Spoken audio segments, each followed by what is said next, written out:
भारत में यदि आप पार्टी की लिस्ट देखेंगे तो आपको बहुत सारी तादाद में पार्टियां मिलेंगी। बड़े लेवल की पार्टियां आपको गिनी चुनी मिलेंगी, जैसे बीजेपी हो गई, कांग्रेस हो गई, बहुजन समाज पार्टी हो गई, समाज पार्टी हो गई, आम आदमी पार्टी हो गई, तृणमूल कांग्रेस कांग्रेस हो गई। इसके अलावा डीएमके, इनकी जैसे छोटी छोटी पार्टियों को, बड़ी बड़ी पार्टियों को यदि मैं काउंट करूं तो 10 12 15 20 पार्टियां होंगी। लेकिन आपको मालूम है 400 प्लस पार्टियां हमारे देश पे रूल कर रही हैं। 400 प्लस पार्टियां हमारे देश पे रजिस्टर्ड है, जिनके एक मंत्री मिनिस्टर विधायक भी नहीं है, वो भी पार्टियां रजिस्टर्ड हैं और पार्टी को बनाया हुआ है। एक एक कमरे में पार्टियों के ऑफिस बनाए गए हैं, लेकिन पार्टी रजिस्टर्ड है। पार्टी इतनी तादाद में रजिस्टर्ड क्यों है, इसके बारे में आज इस वीडियो में हम जानेंगे।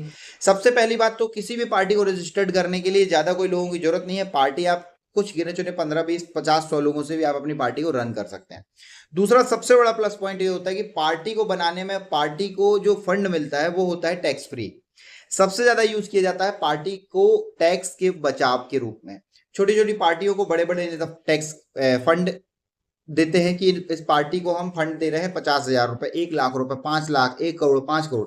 वो सारे जो फंड उनको देते हैं, वो जो मतलब पार्टी फंड के रूप में जो उन्हें प्रोवाइड कराते हैं, वो अपने टैक्स में माइनस कर लेते हैं। तो वहां से टैक्स का बेनिफिट उठा लेते हैं। फिर उस पार्टी को ये बोलते हैं कि आपको 5 करोड़ रुपए दिया जा रहा है, आपकी पार्टी जीतेगी तो है नहीं, आप 5 करोड़ रुपए खर्च करने के नाम में हमसे आप फंड के रूप में लीजिए, आप उसको कैश विड्रॉल करिए और उसको पार्टी फंड में जितना खर्चा हो सके आप दिखाइए, करिए मत। और वो उस पे से 30%, 20%, 40% काट के आप रख लीजिए, बाकी के पैसे को हमको आप कैश के फॉर्म में दे दीजिए। तो उससे दो फायदे हो जाते हैं। सबसे पहले तो उस पार्टी फंड के आने से उस पार्टी की वैल्यू भी बनी रहती है, पार्टी को ब्लॉक नहीं किया जा सकता। किसके द्वारा? इलेक्शन कमीशन है, उसके द्वारा उस पार्टी को बैन नहीं कर सकते, बंद नहीं कर सकते। पार्टी क्योंकि रन में है, रनिंग कंडीशन में, हमारे पास सारा चंदा आ रहा है। और दूसरा, पार्टी को चलाने के लिए जो पैसे की जरूरत है वो भी आपका आ ही रहा है, क्योंकि फंडिंग के लिए आपको कमी नहीं है। व्यक्ति फंड दे रहा है, उसका टैक्स भी बच जा रहा है और घूम के पैसा कैश में भी आ जा रहा है। इसलिए इतनी तादाद में पार्टी यहाँ पर है, रजिस्टर्ड है। जबकि हर कंट्री में ऐसा नहीं है।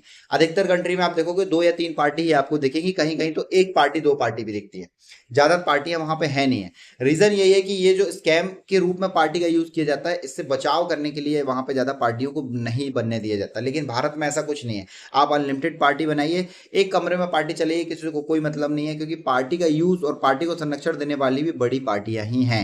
क्या ये चीजें सही हैं या गलत हैं? क्या ऐसी पार्टियों को बंद कर देना चाहिए जिनके एक मंत्री मिनिस्टर विधायक भी नहीं जीत पाए हैं और वो पार्टी के नाम पे अपने आप को इंट्रोड्यूस कर रहे हैं? क्या ऐसी पार्टियों को बंद करना चाहिए या नहीं करना चाहिए? इसके बारे में आप अपना राय जरूर दीजिए कमेंट सेक्शन में।